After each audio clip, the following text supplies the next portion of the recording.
नमस्कार, मैं चित्रलेखा स्वागत करती हूँ आप सभी का अपनी आज की क्लास में। वेरी वेरी गुड इवनिंग सभी को। कैसे हैं आप लोग? मैं आशा करती हूँ कि आप सभी स्वस्थ हैं और आप सभी की पढ़ाई भी अच्छी चल रही है। चलिए तो स्टार्ट करते हैं हम अपनी आज की क्लास। आज हमारी कार्ल मार्क्स की सेकंड क्लास है, पार्ट 2। संभवतः आज की क्लास में और नेक्स्ट क्लास में कार्ल मार्क्स खत्म हो जाएंगे। खत्म मतलब कि हम उनके जितने भी महत्वपूर्ण उनके सिद्धांत हैं, जो कॉन्सेप्ट उन्होंने दिए हैं, हम उनको परीक्षा की दृष्टि से पढ़ लेंगे। वैसे तो हम चाहें तो डॉक्ट्रिन भी कर सकते हैं किसी भी एक छोटे सी चीज़ में भी, बट हमें डॉक्ट्रिन नहीं करनी। ले हमारे जितने महत्वपूर्ण टॉपिक्स हैं परीक्षा की दृष्टि से हम उनको कवर कर लेंगे। चलिए, तो कल जब हमारा लास्ट हुआ था हमने फर्स्ट टॉपिक द्वंद्वात्मक भौतिकवाद को समझा था और उसके विषय में कुछ एक पैरा लिख लिया था हेडिंग डालकर, मार्क्स का द्वंद्वात्मक भौतिकवाद। तो ये हेडिंग थी हमारी, मार्क्स का द्वंद्वात्मक भौतिकवाद, और इस विषय पर हमने एक पैरा लिखा था। अब इसी में ही उस पैरे के नीचे एक छोटा सा टाइटल डालिए, इसका नाम लिखिए द्वंद्वात्मक प्रक्रिया।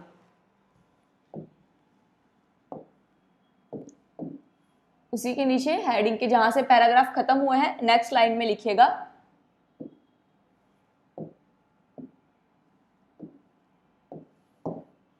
द्वंद्वात्मक प्रक्रिया।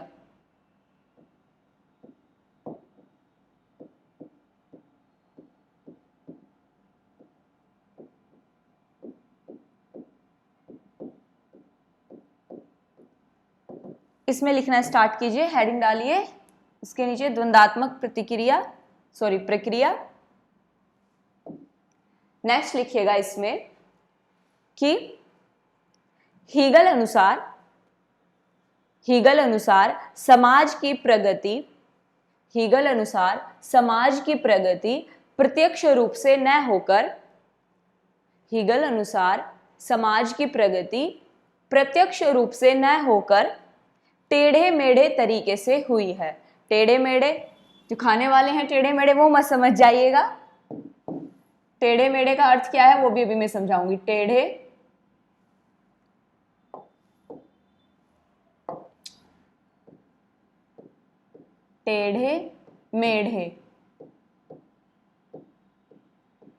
मेढ़े तरीके से हुई है। हीगल के अनुसार समाज की प्रगति प्रत्यक्ष रूप से न होकर टेढ़े मेढ़े तरीके से हुई है, जिसके तीन अंग हैं, वाद, प्रतिवाद और संवाद। तीन अंग कौन कौन से हैं? वाद, प्रतिवाद और संवाद। वाद, प्रतिवाद और संवाद। लिख लिया आपने यहां तक? जिसके तीन अंग हैं, वाद, प्रतिवाद और संवाद। कॉमा लगाइए, नेक्स्ट लिखिए, यहीं से कंटिन्यू करना है। मार्क्स की द्वंद्वात्मक पद्धति का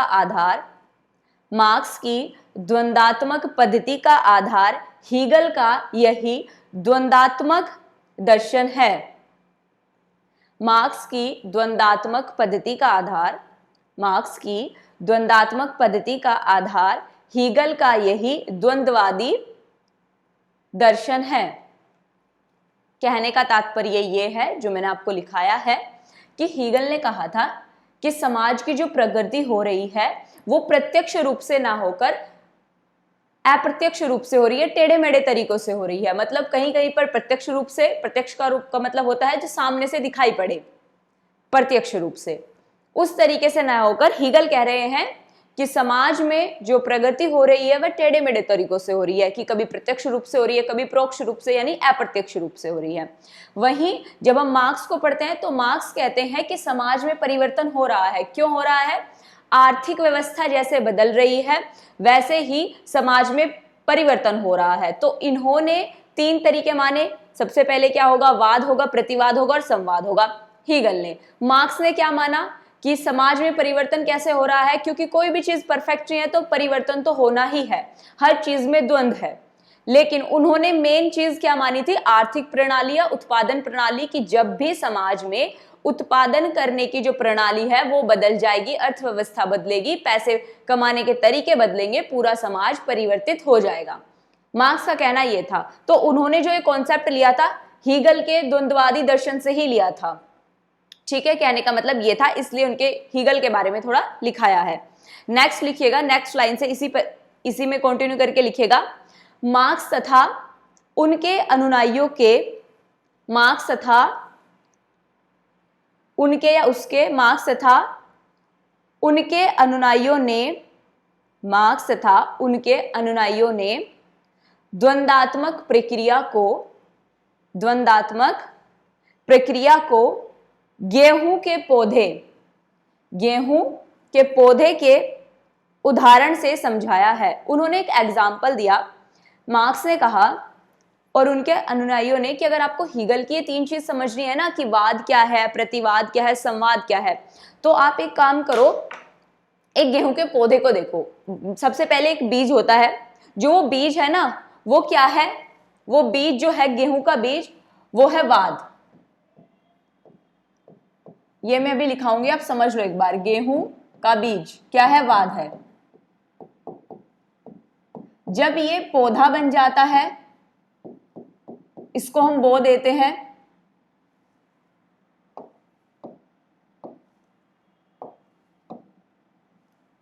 क्या कर दिया, इस बीज को हमने बो दिया, बोना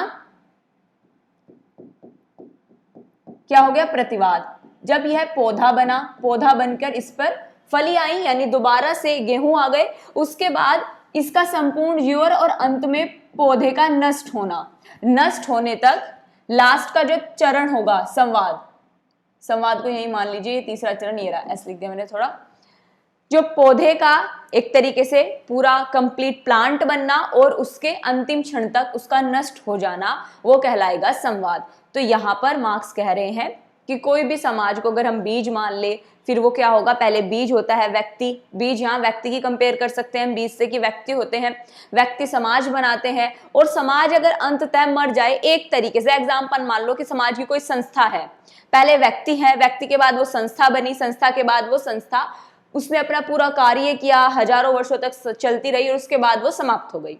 तो ये क्या है, द्वंद्वात्मक प्रक्रिया है, 3 स्टेज में हम समझ सकते हैं। पहले पदार्थ था, पदार्थ से फिर कोई एक तरीके से व्यक्ति थे, व्यक्ति से समाज बना, समाज वह अंतिम कार्य अपना कंप्लीट करके वो खत्म हो गया। क्या हुआ, ये 3 स्टेज हैं, इस गेहूं के पौधे की तरह समाप्त हो गए, 3 चरण आए, ये बताया किसने, मार्क्स ने, और मार्क्स के अनुयायियों ने, हीगल ने जो कॉन्सेप्ट दिया था उसे एक्सप्लेन करके इस तरीके से समझाया। नोट कर लीजिए अब इसमें आगे, मार्क्स तथा उसके अनुयायियों ने द्वंद्वात्मक प्रक्रिया को गेहूं के पौधे के उदाहरण के रूप में समझाया। गेहूं का दाना वाद है, जैसे मैंने लिखा, वाद क्या है, गेहूं का बीज या गेहूं का दाना वाद है, और भूमि पर बो देने के बाद जब पौधा निकलता है तो वह प्रतिवाद है। भूमि में बोना और बोने के बाद पौधा निकल रहा है, क्या है, प्रतिवाद है। वहीं पौधे पर फलियों का आना, मतलब एक तरीके से उस पर दोबारा से गेहूं के बीज आ जाना। तीसरे चरण में पौधे में बाली का आना, कोमा, इसके पकने पर गेहूं का दाने का बनना, इसके पकने पर गेहूं के दाने का बनना, वह पौधे का सूखकर नष्ट होना, यह तीसरा चरण संवाद है। आई होप आप समझ गए कि वाद क्या है, गेहूं का दाना है, प्रतिवाद क्या है, पौधा है, बोने के बाद वो पौधा बन जाता है, और जब वह पौधा बन जाता है, परिपूर्ण हो जाता है, उस पर बाली आती है, गेहूं का दाना आता है, और वह फिर पौधा सूखकर नष्ट हो जाता है, वह कहलाता है संवाद। मैं एक बार रिपीट और कर रही हूं, आप रीचेक कर लीजिएगा अगर कोई मिस्टेक हो गई हो। मार्क्स तथा उसके अनुयायियों ने द्वंद्वात्मक प्रक्रिया को गेहूं के पौधे के उदाहरण से समझाया है। गेहूं का दाना वाद है, और भूमि पर बो देने के बाद जब पौधा निकलता है तो वह दूसरा चरण प्रतिवाद है। तीसरा चरण में बाली का आना, इसके पकने पर गेहूं के दाने का बनना, वह पौधे का सूखकर नष्ट होना, यह तीसरा चरण संवाद है। आई होप आपकी द्वंद्वात्मक प्रक्रिया हो गई, आपको समझ में आ गया कि कार्ल मार्क्स ने क्या कहा, हीगल ने क्या कहा, एग्जैक्ट है क्या। डन। नेक्स्ट लिखिए भौतिकवाद।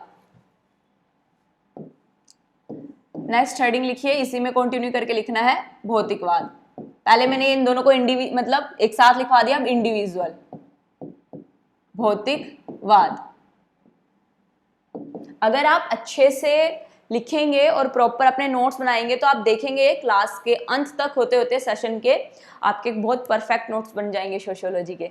चलिए लिखिएगा, नेक्स्ट भौतिकवाद में लिखिएगा, जहां हीगल सृष्टि के मूल तत्व, हीगल ने तो कहा था ना, जैसे मैंने कल बताया था कि सृष्टि या जगत किस चीज से मिलकर बना है। आदर्शवादियों का मानना था कि जो सृष्टि या मूल जगत है वो आइडियलिज्म से, मतलब विचारों से, चेतना से मिलकर बना है। वहीं भौतिकवादियों का कहना था, जैसे मार्क्स हुए, इनका कहना था कि नहीं, जो जगत है, सृष्टि है, वो चेतना से मिलकर नहीं बना, वो जड़ से, पदार्थ से, मैटर से बना है।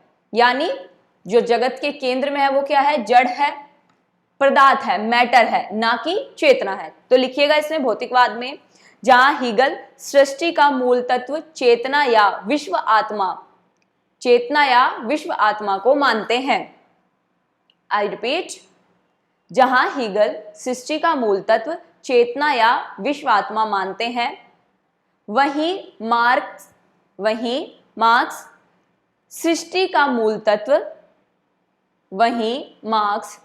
सृष्टि का मूल तत्व जड़ को या पदार्थ को मानते हैं, जड़ को या पदार्थ को मानते हैं। मार्क्स के अनुसार, लिखिएगा, मार्क्स के अनुसार सृष्टि की उत्पत्ति जड़ से हुई है। मार्क्स के अनुसार सृष्टि की उत्पत्ति जड़ अर्थात मैटर, सृष्टि की उत्पत्ति जड़ से हुई है। जहां तक कि चेतना की उत्पत्ति भी जड़ से हुई है। मार्क्स कह रहे हैं कि सृष्टि की उत्पत्ति तो हुई है पदार्थ से, मैटर से ही। जहां तक चेतना का सवाल है, विचारों का सवाल है, उसकी उत्पत्ति भी मैटर से हुई है कि पहले मैटर था, मैटर को देख के विचार आया, अच्छा इससे हम ये कर सकते हैं, इससे ये हो सकता है, तो पहले मैटर है फिर विचार आया, मार्क्स के अनुसार। ओके, लिखिएगा, यहां तक कि चेतना की उत्पत्ति भी जड़ से हुई है, मैटर से। यहां तक कि चेतना की उत्पत्ति भी जड़ से हुई है। मार्क्स का जड़ से तात्पर्य भौतिक परिस्थितियों, मार्क्स का जड़ से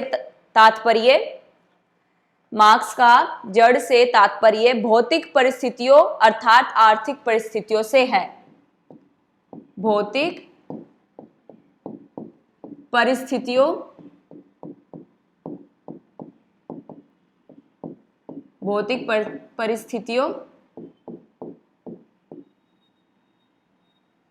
या अर्थात आर्थिक परिस्थितियों से है, अर्थात आर्थिक परिस्थितियों से है।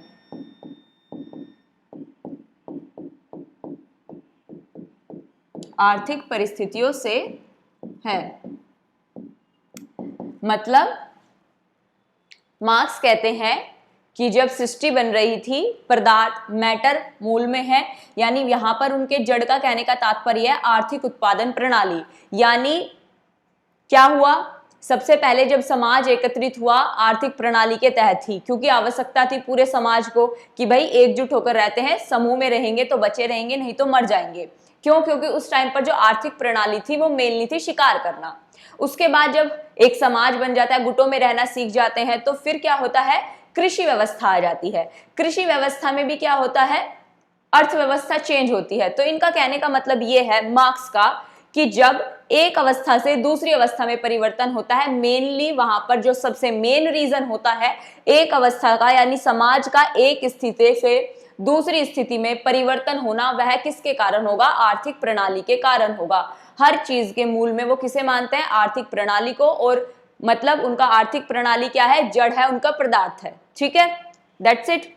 चलिए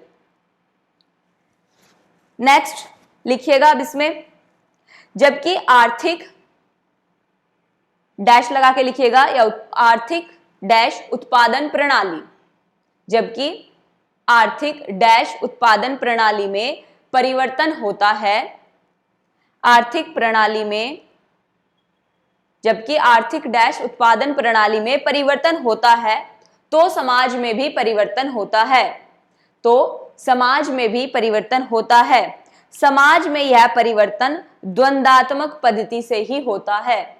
समाज में समाज में यह परिवर्तन द्वंद्वात्मक पद्धति से ही होता है।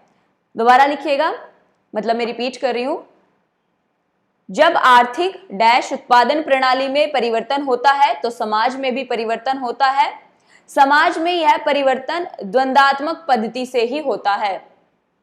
यहां पर मार्क्स का कहने का मतलब यह है कि जैसे हम कहते हैं ना कि भाई प्राचीन काल, फिर हमारा आया मध्यकाल, फिर आधुनिक काल।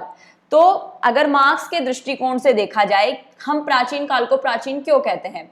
क्योंकि वहां पर जो आर्थिक प्रणाली थी वो मेनली क्या थी? मेनली किस चीज पर आधारित थी बात की जाए तो स्टार्टिंग में अगर प्राचीन एंशिएंट हिस्ट्री पर जाएंगे तो हम देखेंगे पाषाण काल में तो लोग शिकार करते थे, पेड़ों पर रहते थे, गुफाओं में रहते थे। फिर मध्यकाल आता है, मेनली कृषि बेस्ड हो जाता है। फिर अब आधुनिक काल आता है तो औद्योगिकरण आ जाता है। तो मार्क्स ने कहा है कि जो पूरा पाषाण काल से मनुष्य यानी प्राचीन काल से मनुष्य मध्यकाल में आया है ना, इसका जो परिवर्तन हुआ है, द्वंद्वात्मक जो परिवर्तन हुआ है, भौतिकवादी जो परिवर्तन हुआ है, वो आर्थिक प्रणाली के कारण हुआ है कि पहले लोग शिकार करते थे, अब फिर प्राचीन से मध्य में आ गए तो यहाँ लोग कृषि करने लगे। तो मेन जो रीजन है वो आर्थिक प्रणाली का बदलना है। मार्क्स के दृष्टिकोण से ये उनका कहना है। फिर उन्होंने कहा कि मध्यकाल के बाद जब आधुनिक काल आया तो मेनली क्या चीज बदली? आर्थिक प्रणाली, उत्पादन करने के साधन बदल गए कि कृषि थी, उसके बाद मशीनें आ गई, तो अब उत्पादन प्रणाली कृषि पर आधारित न रहकर उद्योगों पर आधारित रहने लगी। इसलिए अर्थव्यवस्था बदल गई, उत्पादन प्रणाली बदल गई, समाज बदल गए। पहले लोग ज्वाइंट फैमिली में रहते थे, अब लोग इंडिविजुअल रहना पसंद करते हैं। तो समाज में जितनी भी घटनाएं होती हैं, आर्थिक प्रणाली के कारण, बदलने के कारण अर्थव्यवस्था बदलती है, समाज बदलता है और समाज की जो व्यवस्था है वो बदल जाती है। Got it? इनका कहने का मतलब यही था। चलिए नेक्स्ट अब लिखिए, हेडिंग डालिए द्वंद्वात्मक भौतिकवाद की विशेषताएं। अब हमने पहले क्या लिखा? द्वंद्वात्मक भौतिकवाद। फिर हमने इंडिविजुअल द्वंद्वात्मक को भी देख लिया, भौतिकवाद को भी देख लिया। अब हम लिखेंगे द्वंद्वात्मक भौतिकवाद की विशेषताएं। हेडिंग डालिएगा, द्वंद्वात्मक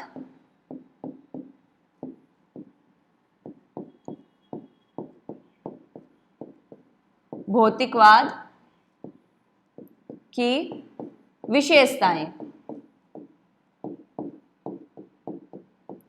अब वन बाय वन हम विशेषताएं को नोट करेंगे। द्वंद्वात्मक भौतिकवाद की विशेषताएं। द्वंद्वात्मक भौतिकवाद की विशेषताएं। अच्छा, द्वंद्वात्मक भौतिकवाद की जो विशेषताएं थी ना, वो रशिया के एक थिंकर थे स्टार्लिन, सोवियत संघ यूएसएसआर के एक थिंकर थे स्टार्लिन, उन्होंने अपनी बुक में बताया है। तो हम उन्होंने जो बताया है, जो विशेषताएं बताई हैं, हम उनको थोड़ा पढ़ लेंगे एक बार, यानी कोट कर लेंगे, लिख लेंगे। चलिए लिखिएगा इसमें, सोवियत रूस के भूतपूर्व सर्वे सर्वा, ईयर लिखना है तो लिख लीजिए 1924 से 1953। लिखिएगा सोवियत रूस के भूतपूर्व सर्वे सर्वा, भूतपूर्व सर्वे सर्वा जे स्टालिन, भूतपूर्व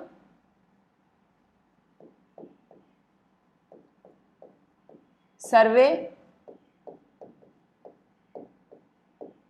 सर्वा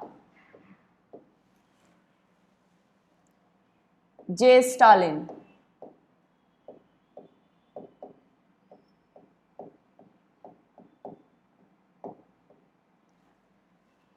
लिखिएगा सोवियत रूस के भूतपूर्व सर्वे सर्वा जे स्टालिन ने अपने द्वारा रचित या फिर लिखी है उनकी कृति जो भी है, जेन स्टालिन के द्वारा रचित कृति, जे स्टालिन के द्वारा रचित कृति यानी उनकी बुक, रचित कृति फिलॉसफी ऑफ मार्क्सिज्म। लिखिएगा बुक का नाम है फिलॉसफी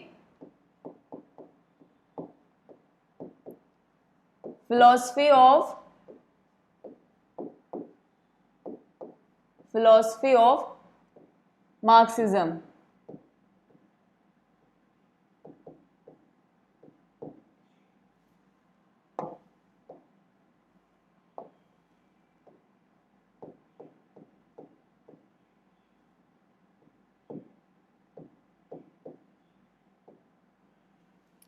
फिलॉसफी ऑफ मार्क्सिज्म लिखिएगा। अपनी कृति फिलॉसफी ऑफ मार्क्सिज्म में द्वंद्वात्मक भौतिकवाद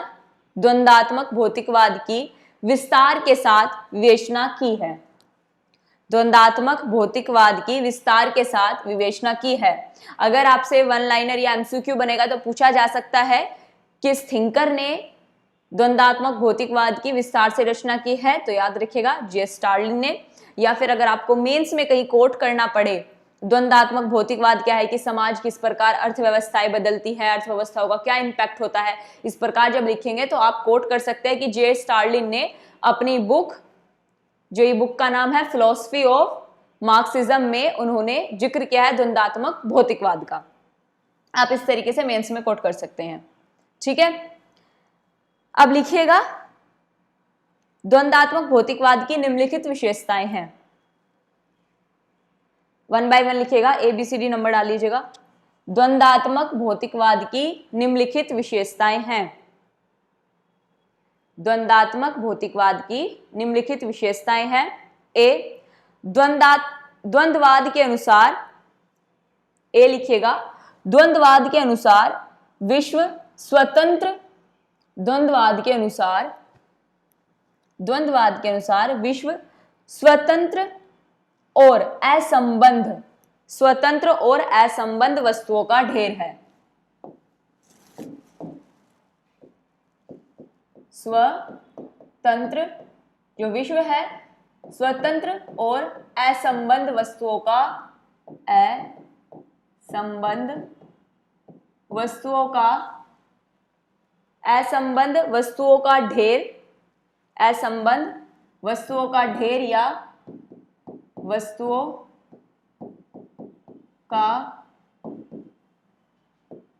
ढेर या संग्रह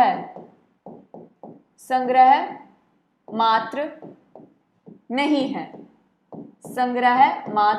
नहीं है।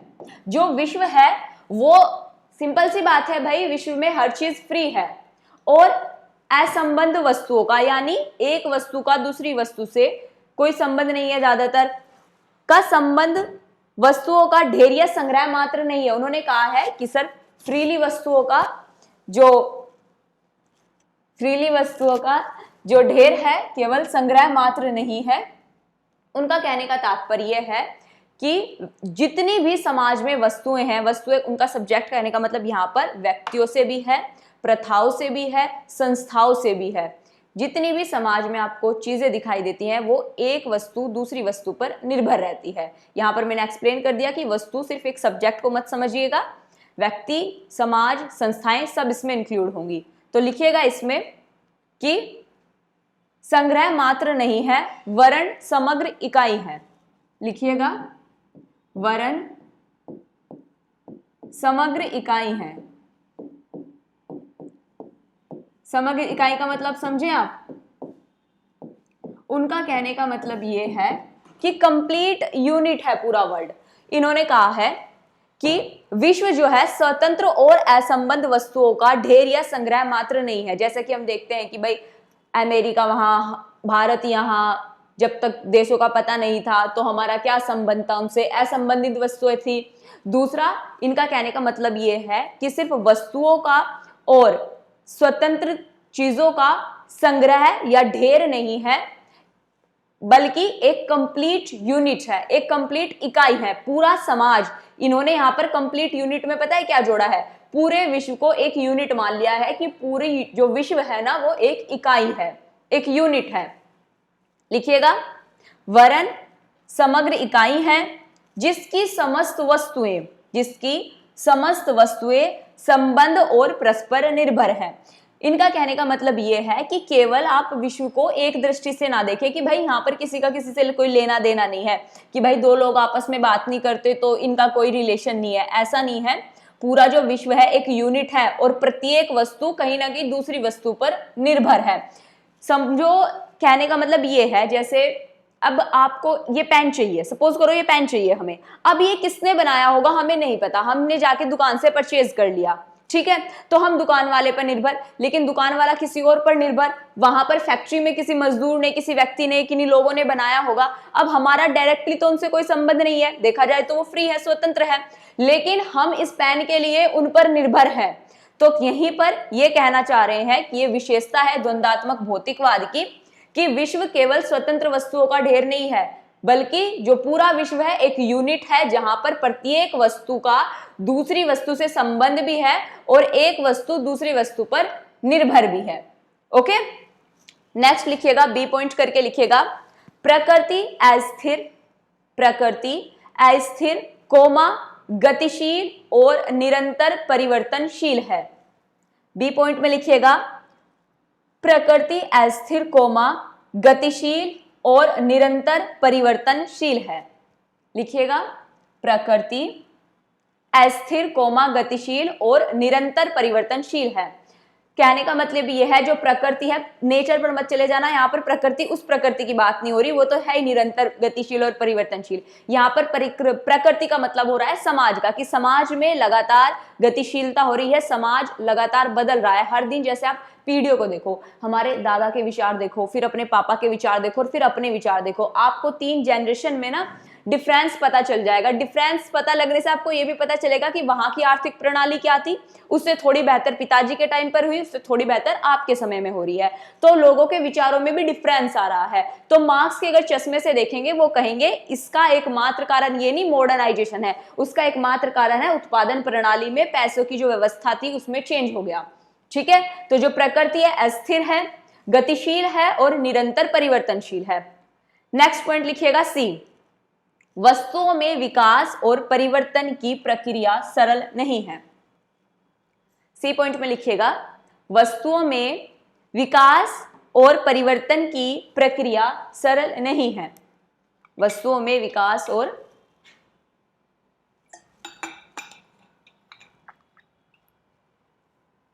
परिवर्तन की प्रक्रिया सरल नहीं है। वे केवल अपनी दिशा में आगे नहीं बढ़ती, वे केवल अपनी दिशा में आगे नहीं बढ़ती, वरन उसमें गुणात्मक परिवर्तन भी होता है, वरन उसमें गुणात्मक परिवर्तन भी होता है। लिखिएगा, वरन उसमें गुणात्मक परिवर्तन भी होता है।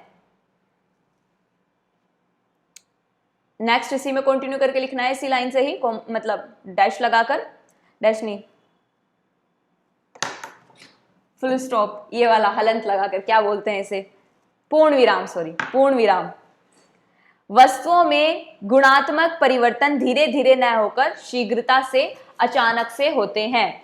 यहां पर मार्क्स कह रहे हैं कि वस्तुओं में जो गुणात्मक परिवर्तन हो रहा है वो धीरे धीरे ना होकर शीघ्रता से, अचानक से होता है। चलो इसका मैं एक और उदाहरण समझाती हूँ आपको। ऐसे समझो कि जब कोई एक लड़का या एक लड़की कपल रहते हैं, अगर उनमें से कोई एक कामयाब हो जाता है और दूसरा कामयाब नहीं रहता, तो वो उसको छोड़ देता है और मूव ऑन कर जाता है किसी अन्य साथी के साथ में। ऐसा पता है क्यों होता है समाज में? क्योंकि उसकी आर्थिक व्यवस्था बदल जाती है, आर्थिक प्रणाली बदल जाती है। ये एक एग्जाम्पल है आपको समझाने का, तो कहीं ना कहीं आप इसे प्रेजेंट लाइफ में भी देख सकते हैं, ऐसा होता है। और अगर आप इस चश्मे से देखेंगे तो ये मार्क्स का चश्मा है। जैसे कई बार सरकार की नीति आती है और कई बार लोग आलोचना करते हैं, जैसे आलोचना करते हैं, आपने सुना होगा अक्सर न्यूज में कि जो सरकार बजट लेके आई है, जो सरकार ये स्कीम लेके आई है, ये तो उद्योगपतियों के लिए है, ये तो अंबानी के लिए, अडानी के, उन लोगों के लिए है, और ये सिर्फ जितनी भी योजनाएं चल रही हैं सब उन्हीं के फायदे के लिए चल रही है, हमारा कुछ नहीं है। तो जो ये आलोचना इस प्रकार से करते हैं, खासकर उद्योगपतियों को टारगेट बनाकर, ये मार्क्सवादी चश्मे से या मार्क्सवादी उनका दृष्टिकोण होता है, तभी वो इस प्रकार की आर्टिकल्स या इस प्रकार की बातें करते हैं। ठीक है, ये मेरा कोई अपना पॉइंट ऑफ व्यू नहीं है, मैं सिर्फ मार्क्सवादी चश्मे का पॉइंट ऑफ व्यू बता रही हूं आपको। ओके, चलिए नेक्स्ट लिखिएगा, सी पॉइंट लिखिएगा, वस्तुओं में गुणात्मक परिवर्तन क्यों होता है? क्वेश्चन मार्क लगाना है यहाँ पर। सी पॉइंट में लिखिएगा कि वस्तुओं में, अब ये भी तो जाने कि भाई वस्तुओं में गुणात्मक परिवर्तन क्यों होता है, क्वेश्चन मार्क, फिर स्टार्ट कीजिएगा। इसका उत्तर मार्क्स हीगल की, मार्क्स कोमा हीगल, मतलब मार्क्स क्या कर रहे हैं, हीगल से बात कर रहे हैं, एक तरीके से हीगल के विचार से। इसका उत्तर मार्क्स हीगल की विचारधारा के आधार पर ही देते हैं। भाई जब पूछा गया मार्क्स से कि आपने ये तो बता दिया कि वस्तुओं में गुणात्मक परिवर्तन अचानक से हो रहा है, लेकिन वस्तुओं में गुणात्मक परिवर्तन हो क्यों रहा है, तब ये कह रहे हैं, मार्क्स कह रहे हैं, इसका उत्तर मार्क्स हीगल की विचारधारा के आधार पर ही देते हैं। उनके अनुसार वस्तुओं में शाश्वत अंतर्विरोध पाया जाता है। उनके अनुसार वस्तुओं में शाश्वत अंतर्विरोध पाया जाता है। शाश्वत अंतर्विरोध का मतलब पता है क्या होता है? इनका कहने का मतलब ये है यहाँ पर मार्क्स का कि कोई भी चीज इस दुनिया में ना परफेक्ट नहीं है, इनपरफेक्ट है। तो उनमें ना वास्तव में जो वस्तु होती है, कोई भी वस्तु होती है, विचारधारा होती है, हमेशा ना कॉन्ट्राडिक्शन पाया जाएगा। जैसे अगर समाज में दो वर्ग होंगे, एक मालिक वर्ग एक दास वर्ग, तो इनकी आपस में कभी नहीं बनेगी। इनकी हमेशा ना क्या होगा, इनके बीच एक विरोधाभास होगा। ये इसे पसंद नहीं करेगा, ये इसे पसंद नहीं करेगा। क्यों? क्योंकि मालिक चाहेगा ज्यादा धन तुम्हारे पास रहे और श्रमिक चाहेगा कि उत्पादन हम कर रहे हैं तो ज्यादा पैसा हमें मिले, तो इनमें विरोधाभास रहेगा। तो मार्क्स यहाँ कह रहे हैं कि जो गुणात्मक परिवर्तन होता है वस्तुओं में, समाज में, व्यक्तियों में, उनके अनुसार वस्तुओं में शाश्वत अंतर्विरोध पाया जाता है कि कोई भी चीज परफेक्ट नहीं होती, कॉन्ट्राडिक्शन होते हैं चीजों के बीच। वस्तुओं में शाश्वत अंतर्विरोध पाया जाता है और वस्तुओं में निहित इन परस्पर विरोधी तत्वों के संघर्ष के फलस्वरूप ही और वस्तुओं में निहित इन परस्पर विरोधी तत्वों के संघर्ष के फलस्वरूप ही वस्तु में गुणात्मक परिवर्तन होता है। कि भाई जो ये कॉन्ट्राडिक्शन पाया जाता है, इनके कारण ही वस्तुओं में क्या होता है, गुणात्मक परिवर्तन होता है। नेक्स्ट लिखिएगा इसी में कंटिन्यू करके, द्वंदात्मक भौतिकवाद प्राकृतिक जगत की, द्वंदात्मक भौतिकवाद प्राकृतिक जगत की, द्वंदात्मक भौतिकवाद प्राकृतिक जगत की आर्थिक तत्वों के आधार पर व्याख्या करता है। आर्थिक तत्वों के आधार पर व्याख्या करता है और पदार्थ को समस्त विश्व की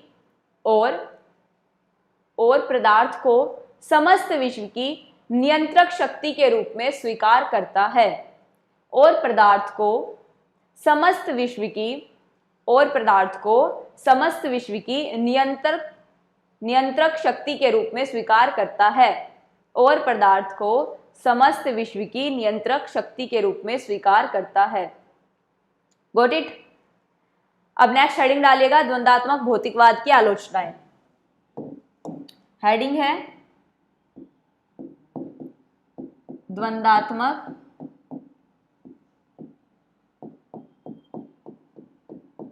भौतिकवाद की आलोचनाएं।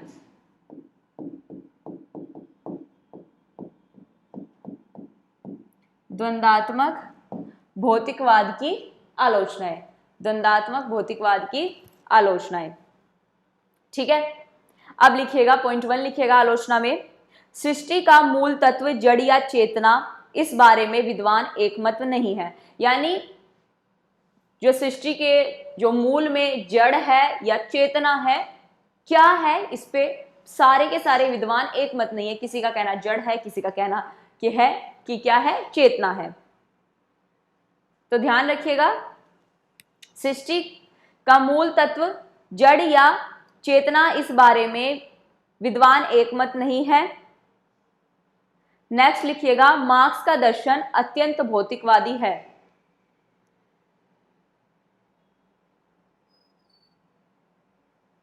मार्क्स का दर्शन अत्यंत, नेक्स्ट पॉइंट में लिखना है, मार्क्स का दर्शन अत्यंत भौतिकवादी है।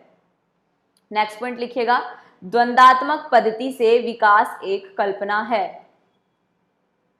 नेक्स्ट पॉइंट लिखिएगा, द्वंदात्मक पद्धति से विकास एक कल्पना है। नेक्स्ट पॉइंट, मार्क्स प्रमाणों के स्थान पर उदाहरण पर बल देते हैं। अंतिम पॉइंट था यह है, मार्क्स प्रमाणों के स्थान पर उदाहरण पर बल देते हैं। यह आलोचना है, इनको याद रखिएगा। ठीक है, चलिए अब नेक्स्ट हेडिंग डालिए, ऐतिहासिक भौतिकवाद। अभी हमने द्वंदात्मक भौतिकवाद पढ़ा है, अब हम ऐतिहासिक भौतिकवाद पढ़ते हैं। नेक्स्ट कॉन्सेप्ट है मार्क्स का। ऐतिहासिक भौतिकवाद।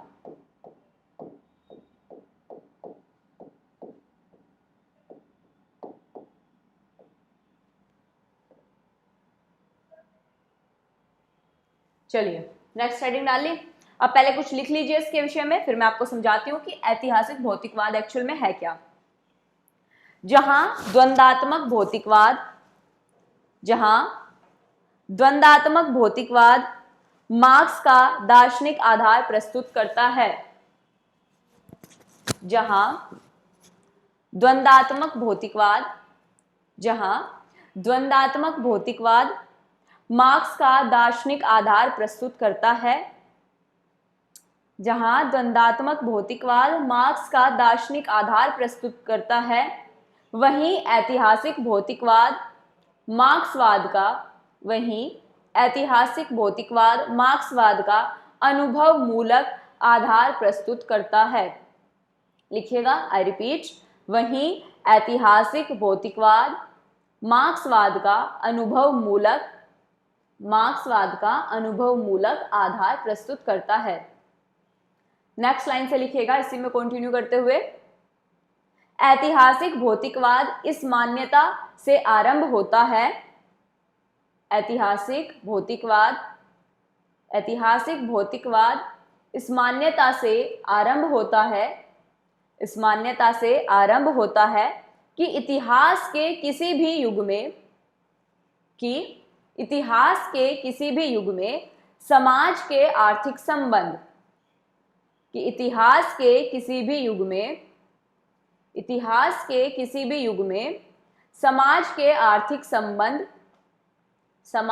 आर्थिक संबंध समाज की प्रगति का मार्ग निर्धारित करते हैं। समाज के आर्थिक संबंध समाज की प्रगति का मार्ग निर्धारित करते हैं और वे राजनीतिक कानून सामाजिक संबंधों का स्वरूप निर्धारित करते हैं। सामाजिक संबंधों का स्वरूप निर्धारित करते हैं। सामाजिक संबंधों का स्वरूप निर्धारित करते हैं। नेक्स्ट लाइन में लिखिएगा, इसी में कंटिन्यू करते हुए, मार्क्स के अनुसार समाज के दो तत्व आधार और अधिसंरचना। मार्क्स के अनुसार समाज के दो तत्व आधार और अधिसंरचना अर्थात सामाजिक कानूनी राजनीतिक धार्मिक। सामाजिक कानूनी राजनीतिक धार्मिक व्याख्या में परिवर्तन आता है। मार्क्स के शब्दों में, पूर्ण विराम लगाकर लिखिएगा, मार्क्स के शब्दों में उत्पादन प्रणाली में जैसे जैसे परिवर्तन होता है, मार्क्स के अनुसार उत्पादन प्रणाली में जैसे जैसे परिवर्तन होता है, वैसे वैसे मनुष्य के सारे सामाजिक संबंध ही बदल जाते हैं। मार्क्स के अनुसार या मार्क्स के शब्दों में, उत्पादन प्रणाली में जैसे जैसे परिवर्तन होता है, वैसे वैसे मनुष्यों के सारे सामाजिक संबंध बदल जाते हैं। जब उत्पादन हाथ की चक्की से होने लगता है, तब सामंतवाद अस्तित्व में आता है। जब उत्पादन हाथ की चक्की से होने लगता है, सामंतवाद अस्तित्व में आता है। जब उत्पादन भात की चक्की से होने लगता है, तो पूंजीवाद का जन्म होता है। जब उत्पादन भात की चक्की से होने लगता है तो पूंजीवाद आता है। हो गया। अब समझ लो कि ऐतिहासिक भौतिकवाद क्या है। ऐतिहासिक का मतलब तो आप समझ गए कि भाई इतिहास से मान लो। भौतिकवाद मैंने आपको समझाया अभी। भौतिकवाद क्या है? भौतिकवाद का मतलब ये है कि जो समाज है, समाज के मूल में क्या है, एक तरीके से समाज परिवर्तनशील है, मूल में पदार्थ है। भौतिकवाद का मतलब कि समाज एक युग से दूसरे युग में जब प्रवेश करता है, आर्थिक प्रणाली परिवर्तित हो जाती है। आर्थिक प्रणाली के परिवर्तन होने के कारण ही जो सामाजिक संबंध है वो बदल जाते हैं। यही ऐतिहासिक भौतिकवाद है। इसमें यहाँ पे देखो, इसमें कहा जा रहा है कि ऐतिहासिक भौतिकवाद इस मान्यता को आरंभ करता है कि इतिहास के किसी भी युग में, प्राचीन युग हो, मध्य युग हो या आधुनिक युग हो या अब इसके बाद जो कोई युग आएगा, किसी भी युग में, समाज के किसी भी युग में आर्थिक संबंध समाज की प्रगति का मार्ग निर्धारित करते हैं। कि आर्थिक संबंध क्या है, कि भाई उत्पादन प्रणाली क्या है, ये डिसाइड करेंगे कि समाज कैसा होगा। और राजनीतिक कानून संबंधों का स्वरूप निर्धारित करते हैं। इनका कहने का मतलब ये था, दो चीजें होती हैं समाज में, एक होता है आधार, ये है आधार, बेस, और इसके ऊपर समाज के बहुत सारे बॉक्स हैं। समाज के बहुत सारे बॉक्स क्या है, अभी बताती हूँ। समाज के ये बॉक्स क्या है, समाज के ये बॉक्स है धर्म, कानून, राजनीति, सामाजिक। ये क्या है, ये सारी चीजें हैं अधिसंरचना। आधार के ऊपर बेस्ड है अधिसंरचना। समाज के दो तत्व बताए जो ना मैंने, कि समाज के दो तत्व हैं, एक क्या है, आधार है, और एक है अधिसंरचना। यहां पर कहा जा रहा है कि जो ये आधार है ना, ये आर्थिक प्रणाली है, आर्थिक या फिर उत्पादन प्रणाली है। उत्पादन प्रणाली है, थोड़ा ध्यान से समझिएगा, आपको पूरी जो मैंने लाइन लिखाई है वो समझ में आ जाएंगी। मार्क्स कह रहे हैं जब ये आधार बदलता है ना, यानी पहले हाथ की चक्की से, बाट से गेहूं को पीसा जाता था, तो क्या था, सामंतवाद युग था। सामंतवाद कैसे था, वहां पर जो अमीर एलीट क्लास थे वो किसान लोग थे, जिनके पास ज्यादा जमीन वो राजा, जिनके पास ज्यादा जमीन होती थी वो राजा होते थे। तो सामंतवाद युग था, और उसके साथ दास रहते थे जो उनके खेतों में काम करते थे। ये क्या था, आर्थिक प्रणाली थी। जैसे ही हाथ की चक्की का पिसना बंद हुआ, चक्की कौन सी आई, भाप की चक्की आई। जैसे ही इस आर्थिक प्रणाली में परिवर्तन हुआ, पत्थर की चक्की की जगह जैसे ही भाप की चक्की आई, या हाथ की चक्की की जगह जैसे ही भाप की चक्की आई, ये ऊपर के जितना भी सिस्टम है ना, जो अधिसंरचना है, वो सब बदल गई। कैसे, पहले सामंत थे, अब एलीट क्लास में कौन होंगे, उद्योगपति, जिनके पास भाप की चक्की होगी।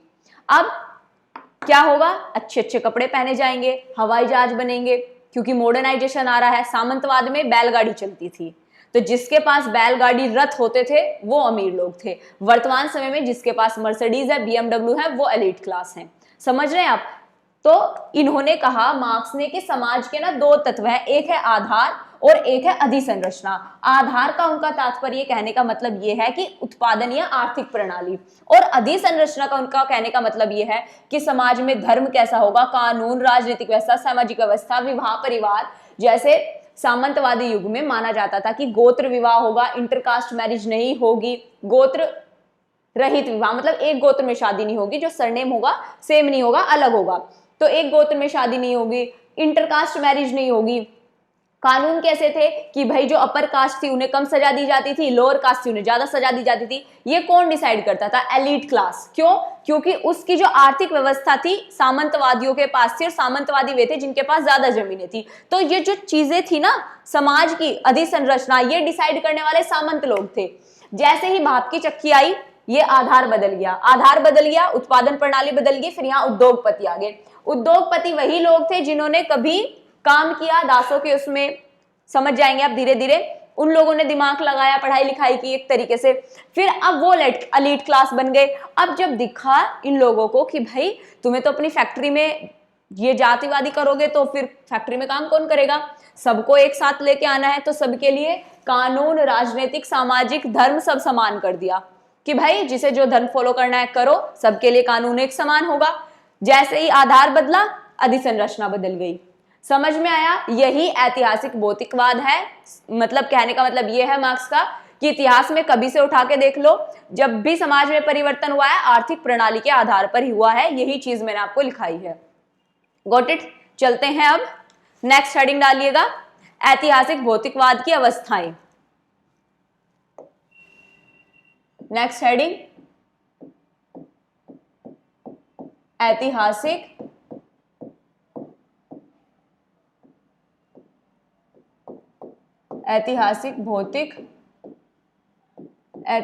भौतिकवाद की अवस्थाएं।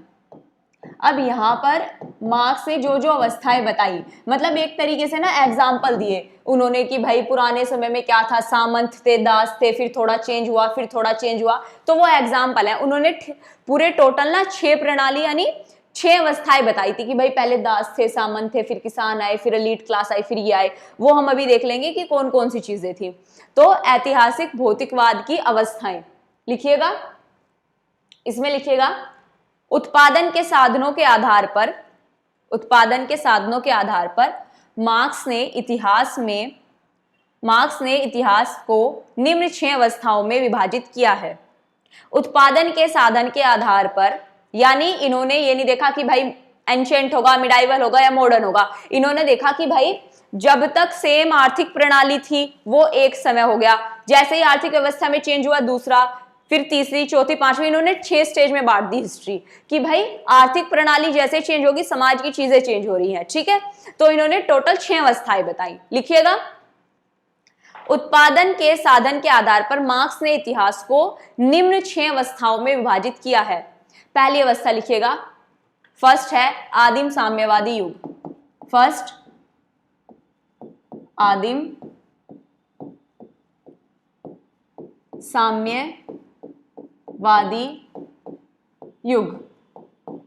डैश लगाइए या डॉट लगाइए, इसके आगे से कंटिन्यू करिए लिखना। प्रारंभिक अवस्था, सबसे स्टार्टिंग की बात हो रही है। प्रारंभिक अवस्था साम्यवादी थी। इसमें संपत्ति सामूहिक थी और शोषण का अभाव था। मतलब यहां पर कह रहे हैं कि भाई स्टार्टिंग का जो फेज था ना पूरा पाषाण काल का, उस समय क्या होता था, लोगों के पास अपनी संपत्ति तो थी नहीं निजी, कि भाई कह रहे हैं कि चलो भाई ये पेड़ हमारा है, इस पर उल्टे लटक कर हम ही सोएंगे, दूसरा कोई नहीं सोएगा। कोई किसी पेड़ पर सो जाता था, कोई किसी भी जानवर का शिकार करके ला सकता था। तो उस साम्यवादी युग की बात हो रही है कि प्रारंभिक अवस्था साम्यवादी थी। इसमें संपत्ति सामूहिक थी, यानी सबके लिए थे संसाधन, पेड़ बंग, मतलब जितने भी जो बागान थे, जानवर थे, सबके लिए थे। संपत्ति सामूहिक थी और शोषण का अभाव था, यानी शोषण को एक दूसरे का कर नहीं सकते थे। नेक्स्ट लिखिएगा दास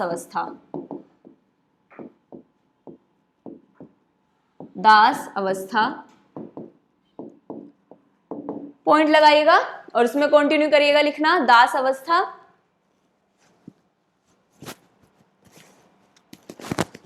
हल के आविष्कार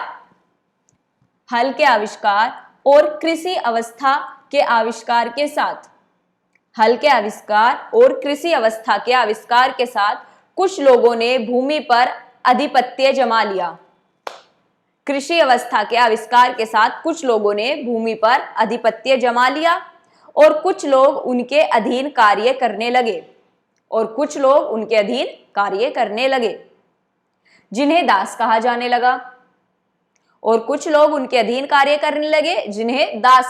लगा। पूर्ण विराम।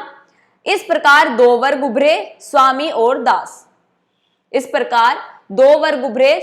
दास। दास अवस्था का मतलब ये था कि भाई किसान, हल आ गया, फिर कृषि एग्रीकल्चर आ गई, तो कुछ लोगों ने जमीन पर कब्जा कर लिया कि भाई ये हमारी है और तुम हमारे समूह में रहना है तो हमारी खेती पर काम करना होगा, हम तुम्हें जीवन जीने योग्य रोटी वगैरह देते रहेंगे, तुम हमारे ग्रुप में शामिल रहो।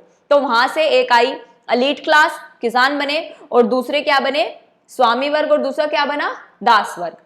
ठीक है, नेक्स्ट इसी में कंटिन्यू करके लिखिएगा। दासों की संख्या अधिक थी, अतः विद्रोह के डर से स्वामी वर्ग ने, भाई सिंपल सी बात है, दास ज्यादा थे, मालिक कम थे, मालिकों ने जमीनों पर कब्जा कर लिया था, तो इनको डर लगने लगा किसानों को कि भाई कहीं ऐसा ना हो कि एक दिन ये सारे इकट्ठे होकर हमें मार दे, हमारे परिवार को मार दे। तब इन्होंने क्या दिमाग लगाया, मार्क्स के अनुसार। बाकी जब राज्य की बात आती है, जो आदर्शवादी लोग हैं या अन्य लोग हैं, वो कहते हैं कि लोग ना, जब लोगों को जरूरत लगी कि भाई ये विद्रोही हो रहा है, ये समाज के नियम के हिसाब से ये आदमी नहीं चल रहा है, इसको सजा मिलनी चाहिए, तो लोगों को जरूरत होने लगी कि एक ऐसा ग्रुप होना चाहिए जो इस प्रकार के विद्रोहियों को दंड दे। तो पुलिस आ गई। जब लोगों को लगा कि भाई हम ना एक काम करते हैं, हम में से राजा हमेशा लड़ाई करके क्यों बनेगा, जो सबसे अच्छा राजा होगा उसे वोट दे देंगे, इस प्रकार राजनीति आई। तो इनका कहने का मतलब यह है मार्क्स का, नहीं नहीं, लोगों ने ये नहीं सोचा कि भाई हमें एक राजा की जरूरत है या हमें पुलिस की जरूरत है। आर्थिक व्यवस्था ने डिसाइड करा कि पुलिस भी बननी चाहिए, राजनीति भी। वो कैसे? क्योंकि भाई किसान कम थे और दास ज्यादा थे, तो किसानों को डर था कि हमें मार देंगे, इसलिए उन्होंने कहा कि भाई हम ना एक पुलिस व्यवस्था बना रहे हैं, कोई गलत काम करेगा, किसी को मारेगा पीटेगा तो पुलिस उसको सजा देगी। मार्क्स का कहने का मतलब ये था। तो इसी में यही लिखना है कि दासों की संख्या अधिक थी, अतः विद्रोह के डर के कारण स्वामी ने राजसत्ता, यानी ब्रैकेट में लिखिएगा कानून, पुलिस, जेल का जन्म हुआ। यानी राजसत्ता का जो जन्म हुआ वो किस वजह से हुआ? क्योंकि स्वामियों को डर था कि कहीं दास विद्रोह ना कर दे, मार्क्स के अनुसार। ठीक है, नेक्स्ट हेडिंग लिखिएगा उत्पादन की एशियाई पद्धति या प्रणाली। अब ये बात बताइए, अपने जहां शहर, जहां जन्म, जहां पढ़ रहे थे वहां, अब इन्होंने देखा कि भाई दुनिया में तो एशिया भी है, चलो एक नजर एशिया पर भी डाल देते हैं कि एशिया में क्या घटनाएं चल रही हैं। तो लिखिएगा उत्पादन की एशियाई प्रणाली या पद्धति। उत्पादन की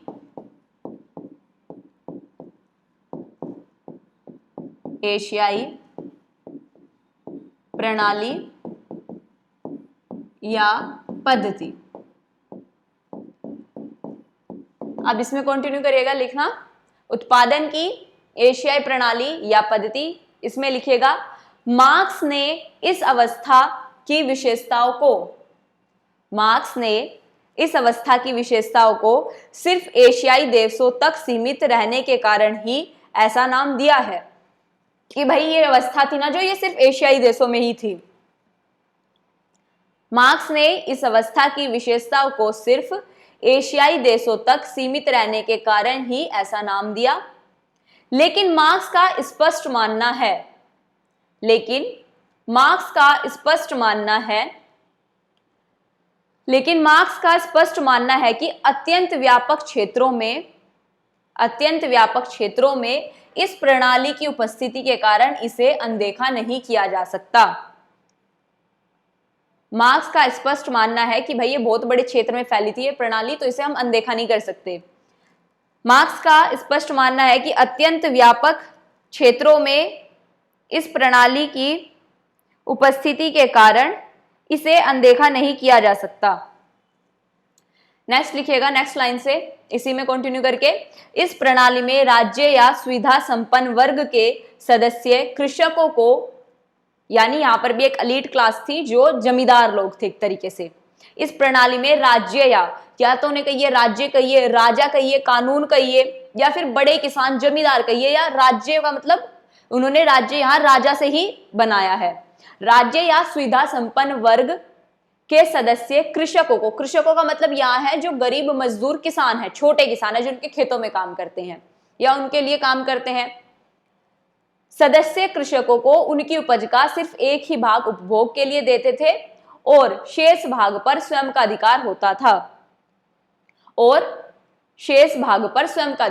था, मतलब कहने का मतलब ये है कि यहाँ पर एशिया में ना राजा महाराजा होते थे और वो राजा महाराजा सारी जमीन उनकी होती थी और वो अपने यहाँ क्या करते थे, लोगों को काम करवाते थे, दासे दासी रखते थे, खेतों में काम कराते थे और उन्हें उपज का कुछ पार्ट देते थे कि भाई ये तुम अपना जीवन निर्वाह कर लो, बाकी सब पे जो हक था वो राजा का था। तो ये प्रणाली एशिया में थी।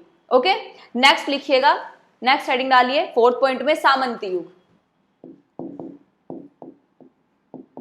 सामंती युग, इसमें कंटिन्यू करिएगा, लिखिएगा इसमें बैलों के द्वारा खेती की जुताई बड़े स्तर पर, बैलों के द्वारा खेती की जुताई बड़े स्तर पर होने व बैलों के द्वारा खेती की जुताई बड़े स्तर पर होने व भूस्वामियों के उदय के साथ बड़े बड़े सामंतों का उदय हुआ। भूस्वामियों के उदय के साथ बड़े बड़े सामंतों का उदय हुआ। मतलब पहले हल आया, हल पहले व्यक्ति चलाते थे, तब क्या थे, स्वामी वर्ग था, दास वर्ग था। अब यहाँ पर क्या हो गया, बैल आ गए। अब जो बड़े, जो क्या होते थे, जो परिवार में ना ज्यादा जिनके लोग होते थे, वो पूरा परिवार जाके जमीन पर कब्जा कर लेता था कि भाई ये हमारी जमीन। अब वो लड़के डरते नहीं थे किसी से कि हमारी जमीन हो गई, अब हम यहाँ पर, हमारा हक है, तुम लोगों को अगर हमारे साथ रहना है तो हमारी जमीन पर काम करना होगा, तुम हमारे यहाँ मजदूर रहोगे। तो ये सामंतवादी युग की बात चल रही है। वही सामंत होते थे जो राजा महाराजाओं के मंत्री होते थे एक तरीके से। लिखिएगा, बैलों के द्वारा खेती की जुताई बड़े स्तर पर होने व भूस्वामियों के उदय के साथ बड़े बड़े सामंतों का उदय हुआ। दास अब कृषक बन गए, यानी यहां पर दास का नाम अब क्या कर दिया गया, दास अब कृषक बन गए। इस अवस्था में भी समाज दो विरोधी वर्गों में बट गया। इस अवस्था में भी समाज दो विरोधी वर्गों में बट गया। दास और, क्या कहिए, दास कहिए या फिर कहिए कृषक और सामंत। कृषक और सामंत दो वर्ग हो गए, एक कृषक हो गए, एक सामंत हो गए। सामंत मतलब यहां पर कौन था कि भाई अगर एशिया की बात करें, एशिया में सामंत उन्हें भी कहा जाता था जो राजाओं के मंत्री होते थे। लेकिन यहाँ पर इन्होंने सामंतवादी युग का अपने यूरोप के परिप्रेक्ष्य में एनालिसिस किया है कि यहाँ पर जो छोटे छोटे, जैसे अगर बात की जाए, ये पूरा यूरोप है, यूरोप में इस भाग पर एक सामंत, इस भाग पर ये, इस भाग पर ये सामंत, तो छोटे छोटे राजा महाराजा उनके यहाँ के, और इनकी जमीनों पर जो लोग काम करते थे उन्हें कृषक या किसान कहा गया। ओके, लिखिएगा इसमें, दास या फिर कृषक बन गए, सामंत और किसान, यहां तक हो गया कि दो वर्गों में बढ़ गए, सामंत और किसान। परंतु इसी समय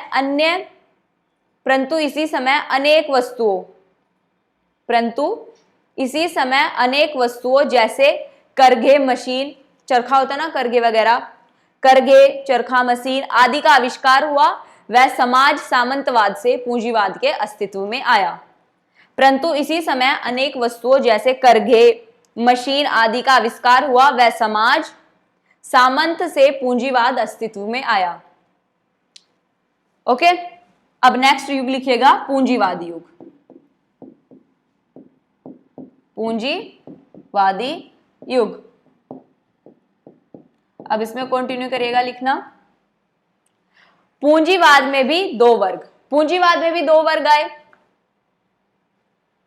पूंजीवाद में भी दो वर्ग, शोषक वर्ग का उत्पादन साधनों पर नियंत्रण, शोषक वर्ग का यानी जो बुर्जुआ वर्ग था, एलीट क्लास थी, जो क्या, जिनकी फैक्ट्रियां होती थी, उनकी बात होती है, उन्हें कहा जा रहा है शोषक वर्ग, यानी जो शोषण करते थे दूसरे लोगों का।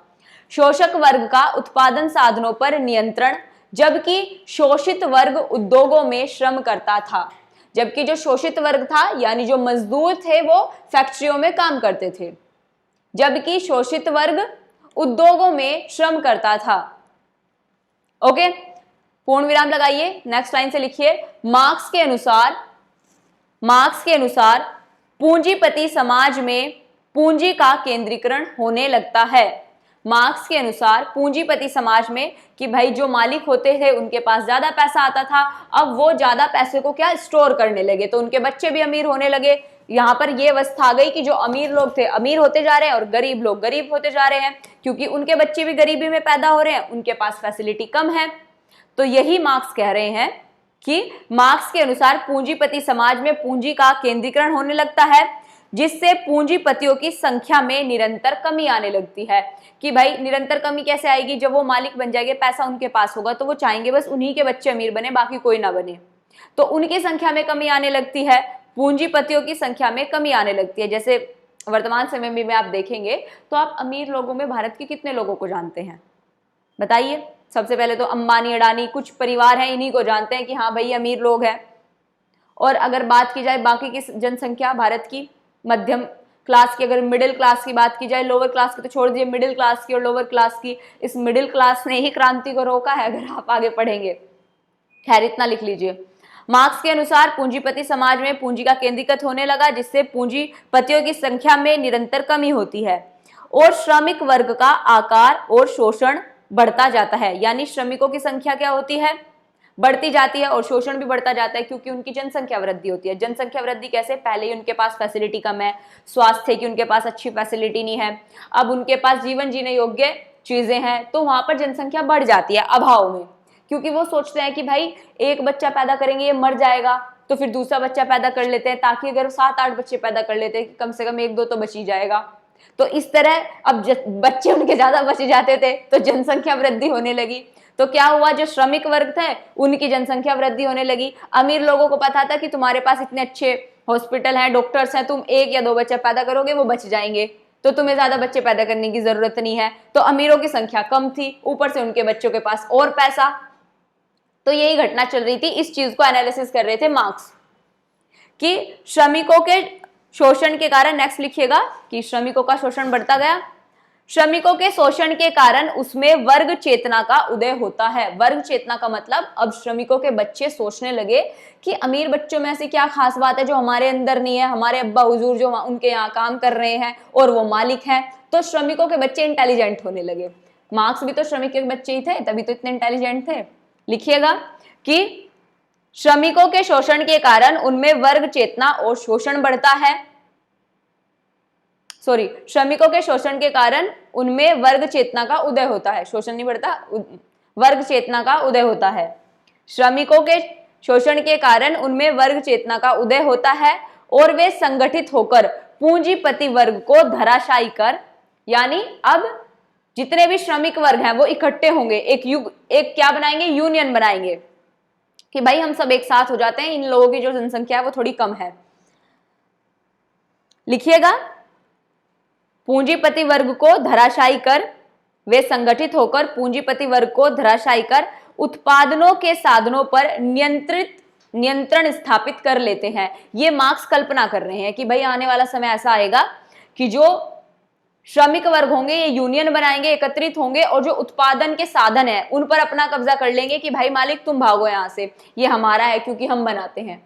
तो इसी चीज को मार्क्स कह रहे हैं कि वे संगठित होकर पूंजीपति वर्ग को धराशायी कर उत्पादनों के साधनों पर नियंत्रण स्थापित कर लेते हैं। इसी के साथ सर्वहारा के अधिनायक तंत्र की अवस्था आरंभ हो जाती है। अब एक नई अवस्था आएगी, छठी अवस्था, जिसमें मार्क्स ने इमेजिन किया है, कल्पना की है कि जब श्रमिक वर्ग उद्योगपतियों को मार गिराएंगे, क्रांति कर लेंगे, सारी फैक्ट्रियों पर अपना कब्जा कर लेंगे, उसके बाद एक ऐसा समाज आएगा जिसमें ना कोई अमीर होगा ना गरीब होगा, फैक्ट्रियों पर सबका अधिकार रहेगा, सब समान काम करेंगे, सबके बच्चों को समान अधिकार मिलेगा, ऐसा होगा। ये इमेजिनेशन थी, वास्तविकता में ऐसा नहीं हुआ।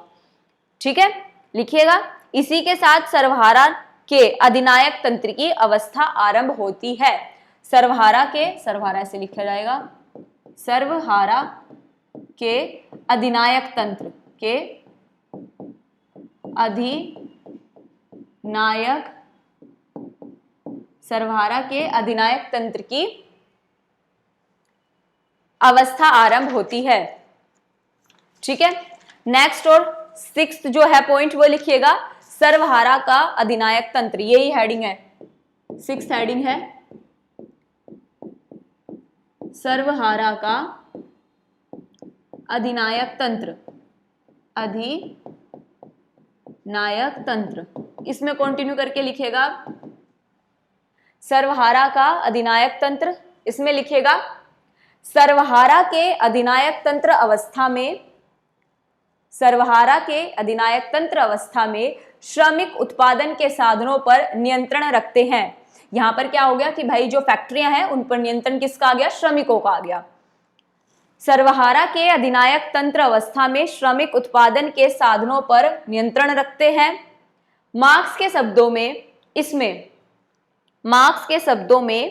इसमें लुटेरे को लूट लिया जाएगा। मार्क्स कहते हैं कि लुटेरों को लूट लिया जाएगा। लुटेरे कौन है, जो फैक्ट्रियों के मालिक हैं। लूट कौन लेंगे, श्रमिक उनको लूट लेंगे। यहां पर कोटेशन लिखिएगा, ये आप मेंस में भी से कहीं कोट कर सकते हैं, ऐसे में भी कोट कर सकते हैं कि मार्क्स कहते हैं, मार्क्स के शब्दों में इसमें लुटेरों को लूट लिया जाएगा, लुटेरों को लूट लिया जाएगा, वह संपूर्ण समाज श्रमिक वर्ग में परिवर्तित हो जाएगा, वह संपूर्ण समाज श्रमिक वर्ग में परिवर्तित हो जाएगा।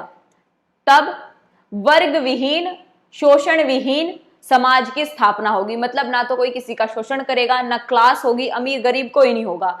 तब वर्ग विहीन, कोमा शोषण विहीन समाज की स्थापना होगी, वह राज्य का अंत हो जाएगा। राज्य का मतलब ना राजा रहेगा, ना कानून व्यवस्था रहेगी, ना पुलिस रहेगी, किसी चीज की जरूरत नहीं पड़ेगी, सब प्यार से रहेंगे, ना कोई अपराध करेगा, क्योंकि प्रॉपर्टी पर सबका इक्वली अधिकार रहेगा। इनका कहने का मतलब ये है।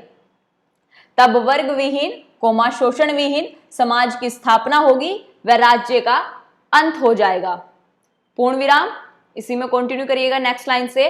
मार्क्सवाद के अनुसार ऐतिहासिक क्रम की प्रत्येक अवस्था, मार्क्सवाद के अनुसार ऐतिहासिक क्रम की प्रत्येक अवस्था, मार्क्स के अनुसार ऐतिहासिक क्रम की प्रत्येक अवस्था, चाहे वह कितनी भी खराब क्यों ना दिखाई दे, चाहे वह कितनी भी खराब क्यों ना दिखाई दे, अपनी पिछली अवस्था से उत्तम होती है, अपनी पिछली अवस्था से उत्तम होती है। इनका कहने का मतलब ये था कि जब सबसे पहले क्या आता है, जब दास युग आता है, दास युग से पहले साम्यवादी युग आता है, फिर दास युग आया, तो दास युग ना साम्यवादी युग से अच्छा था। फिर सामंतवादी युग आया, तो सामंतवादी युग था ना वो दास युग से अच्छा था। मतलब जैसे जैसे जनरेशन चेंज हो रही है, उत्पादन प्रणाली बदल रही है, तो जो समाज आ रहा है वो पहले से अच्छा आ रहा है। ठीक है, चाहे वे कितनी ही खराब क्यों ना दिखाई दे, अपनी पिछली अवस्था से उत्तम होती है, क्योंकि वह विकास के लक्ष्य के निकट होती है, क्योंकि वह विकास के लक्ष्य के निकट होती है। इसलिए मार्क्सवाद को प्रगतिवाद सिद्धांत कहा जाता है, इसलिए मार्क्सवाद को प्रगतिवाद सिद्धांत कहा जाता है। अब ध्यान रखिएगा, एक नोट करके लिखिएगा, नोट करके लिखिएगा, कहीं पर साइड में नोट लिखिएगा। केवेट, केवेट ये एक नाम है व्यक्ति का, केवेट लिखिएगा। केवेट ने सर्वप्रथम साम्यवाद शब्द का यूज किया था, प्रयोग किया था। केवेट ने सर्वप्रथम साम्यवाद जो शब्द है ना, साम्यवाद शब्द का प्रयोग किया था। नेक्स्ट क्लास में बताऊंगी कि साम्यवाद क्या है। कल जो हमारी हेडिंग होगी फर्स्ट वो होगी मार्क्स का अतिरिक्त मूल्य का सिद्धांत, कि भाई अतिरिक्त मूल्य का सिद्धांत मार्क्स का क्या है। आज हमारा ऐतिहासिक भौतिकवाद कंप्लीट हो गया। कल हम पढ़ेंगे मार्क्स के अतिरिक्त मूल्य का सिद्धांत, प्रयास करेंगे कल की क्लास में मार्क्स को हम कंप्लीट कर लें। ठीक है, चलिए मिलते हैं नेक्स्ट क्लास में। तब तक के लिए धन्यवाद, स्वस्थ रहिए, मस्त रहिए, अपना ध्यान रखिए और thank you very much class को इतनी शिद्दत से देखने के लिए, अपना इतना प्रीसियस टाइम हमें देने के लिए। Thank you very much.